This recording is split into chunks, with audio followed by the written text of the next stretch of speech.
একটু খেয়াল করে শুনেন। শুনেন, আল্লাহর এই চারটি নাম আজীবনের জন্য আপনার মনের মধ্যে গেঁথে নিন, সারা জীবন আপনার কাজে লাগবে। আপনি বিশ্বাস করুন, জীবন বদলে যাবে। প্রথমটা হচ্ছে ইয়া জব্বারু।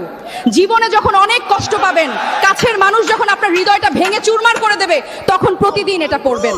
এর মানে হলো, হে ভগ্ন হৃদয় জোড়া লাগানোর রব, তুমি আমার এই ভাঙা হৃদয়টা জুড়ে দাও। দেখবেন ভেতর থেকে এক অদ্ভুত প্রশান্তি পাবেন। দ্বিতীয়ত, আপনার যদি রিজিকের খুব অভাব হয়, পকেটে টাকা না থাকে, তখন পড়বেন ইয়া রাজ্জাকু। এর মানে হচ্ছে, হে অসীম রিজিক দাতা, তুমি আমার রিজিকের সব বন্ধ দরজা খুলে দাও। তৃতীয়ত, আপনি যখন ভীষণ ডিপ্রেশনে থাকবেন, টেনশনে যখন রাতের ঘুম হারাম হয়ে যাবে, তখন পড়বেন ইয়া সালামু। এর মানে হলো, হে শান্তির মালিক, আমার অশান্ত মনে তুমি শান্তি ঢেলে দাও। আর 4 নাম্বার, বারবার দোয়া করারও পরও যখন দেখবেন দোয়া কবুল হচ্ছে না, তখন হতাশ না হয়ে পড়বেন ইয়া মুজিবু। মানে, হে দোয়া কবুলকারী রব, তুমি আমার ফরিয়াদ কবুল করে নাও। ভিডিওটা আপনার সেই প্রিয় মানুষ বা বন্ধুকে শেয়ার করুন।